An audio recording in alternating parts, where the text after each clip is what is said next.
Sir ये अभी आपने लाहौर में जो गुफ्तगू की उसके बाद बड़ा उस पर शोर मचा कि इंसानी हकूक़ वाले भी कह रहे हैं, बहुत सी सियासी जमातें भी कह रही हैं कि लोगों को हेलीकॉप्टर से नीचे फेंक दिया जाता है, लापता हो जाते हैं। और आप जो हैं उनसे हमदर्दी करने की बजाय आप भी ये कह रहे हैं कि इंसानी हकूक़ वाले और दूसरे लोग जो हैं इसको एक्सप्लॉइट कर रहे हैं। तो क्या इसके बारे में आपको वजाहत करना चाहते हैं? देखिए सुहेल साहब, मेरे ख़्याल में बाज़ औक़ात जो है ना, आपकी जो गुफ्तगू होती है उसको मिसकंस्ट्रू भी किया जाता है। मैं सबसे पहले किसी को हेलीकॉप्टर से किसी ने नहीं फेंका, ये बेहुदा किस्म का एक प्रोपेगेंडा है। लापता अफराद के हवाले से बहरहाल मुबैना इल्ज़ामात ज़रूर लगते रहे हैं, माजी में भी लगते रहे हैं और अब भी लग रहे हैं। मैं उसको ये समझता हूँ कि फ़ेज़ वाइज़ हमें मसले को बुनियाद से पकड़ना होगा, और बुनियाद ये है कि बलूचिस्तान के अंदर चंद मुसल्लह तंजीमें हैं जो तशद्दुद पे माइल हैं और वो आर्म्ड स्ट्रगल को दुरुस्त समझती हैं ताकि इसके जोग्राफिया को तब्दील किया जाए। ये है वो बुनियादी बात जिससे डिनाइल के मोड में हैं बहुत सारे सियासी जमातें भी, इंटेलिजेंशिया में भी कुछ लोग, और मुख्तलिफ़ सेक्शन ऑफ द सोसाइटी, और वो उसका ताल्लुक़ जोड़ते रहते हैं ह्यूमन राइट्स की वायलेशन के साथ। पहले फ़ेज़ में हमने इसको डिटर्मिन करना होगा कि क्या आर्म्ड स्ट्रगल की इजाज़त है आइनी तौर पर, कानूनी तौर पर। सबको आइन से प्यार है, मुझ समेत, आप समेत। आइन के अंदर एक आर्म्ड ग्रुप या मलेशिया रखने की इजाज़त नहीं है। क्या आइन की इस शिक को इस्टेब्लिश करना ह्यूमन राइट्स की ऑर्गेनाइजेशन, एंटिटीज़, इंटेलिजेंशिया, मीडिया चाहती है कि इसको आइन से निकाल दिया जाए, या जब तक वो आइन का हिस्सा है उसकी इम्प्लीमेंटेशन होनी चाहिए? ये सवाल है मेरा।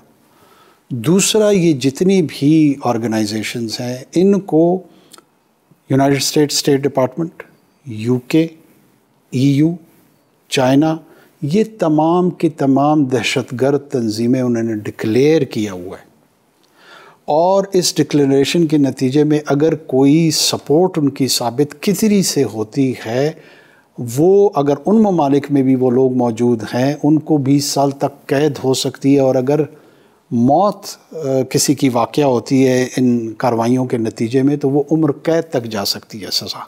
इतने सख्त कवानीन इन तमाम ममालिक के हैं।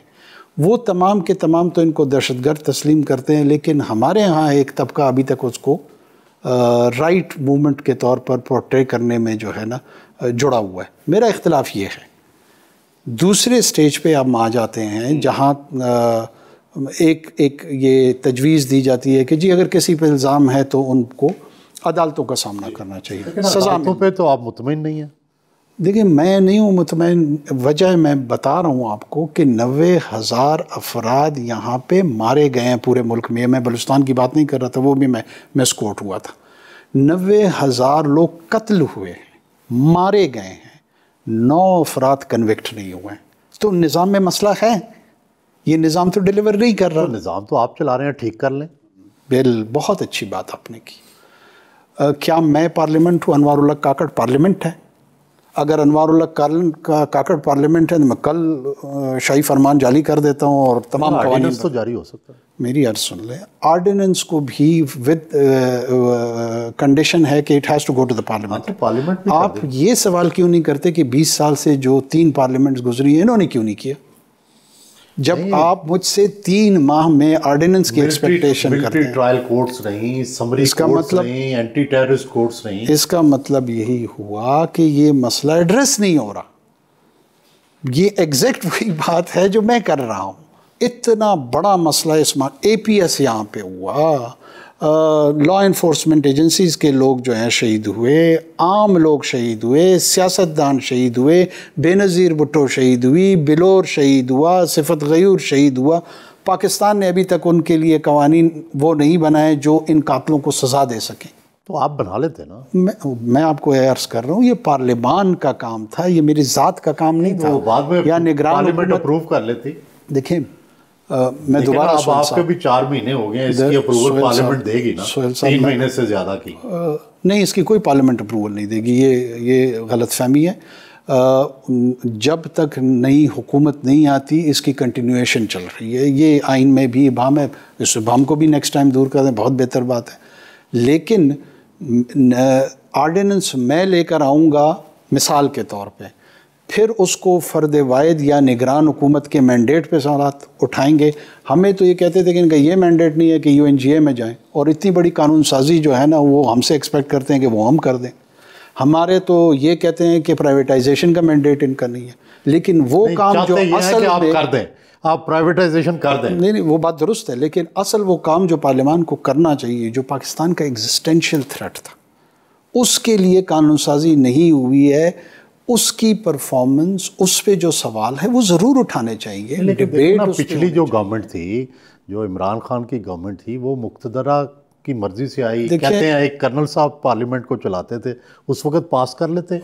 देखिए, मैं तो उस कर्नल साहब की ना नुमाइंदगी करता हूँ ना मैं उसका तर्जुमान हूँ। जो कर्नल साहब जिनकी नुमाइंदगी या जिनके बिहाफ पे कर रहे थे, उनसे ज़रूर सवाल उठाएं, होना चाहिए सवाल, बिल्कुल उठाएं। लेकिन मैं यही अर्ज़ कर रहा हूँ कि 3 पार्लियामान गुजरी है ना, सिर्फ इमरान खान के 3.5 साल नहीं है।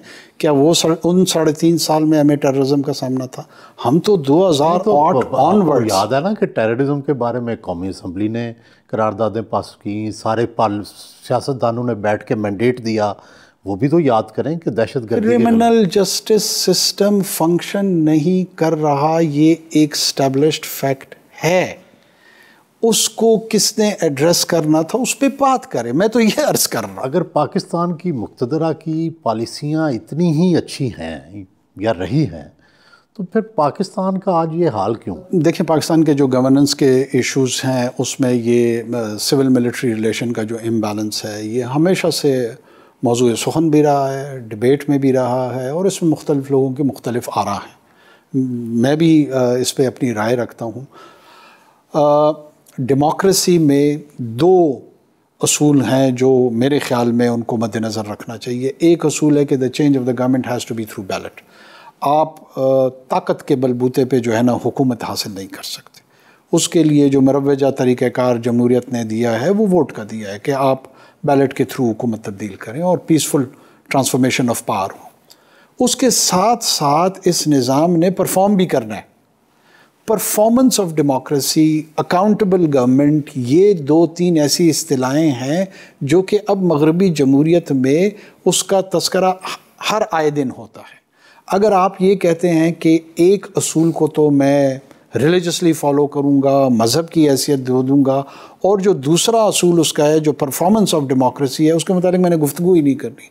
और अगर किसी ने उसको छेड़ा तो किसी को लेबल लगाकर मुक्तदरा का नुमाइंदा बनाने की कोशिश की जाएगी, किसी को फ़ौजियों का एजेंट कहा जाएगा, किसी पे कोई और अलक़ाबात लगाए जाएंगे। इस साइकिल से आप निकल नहीं पाएंगे। फरमाएं जी, आपको सबसे अच्छी गुलकारा कौन सी लगती है?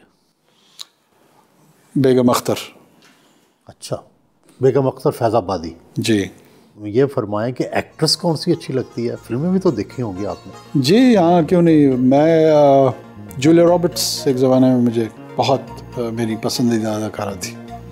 शादी पसंद की कि फैमिली मैरिज है? Arrange marriage. Arrange marriage. उसके बाद ज़ाहिर है फिर आपको पसंद ही करनी पड़ती है, लेकिन it was not a love marriage. ये मेरे ख्याल। मैं क्या पसंद की करना तो नहीं चाहते एक और? नहीं ऐसी कोई बात नहीं। मैं I am happily married man. और कितने बच्चे हैं? मेरा एक ही बेटा है जी। अच्छा, माशाल्लाह। क्या कर रहा है? ही इज़ 9 years old, पढ़ता है।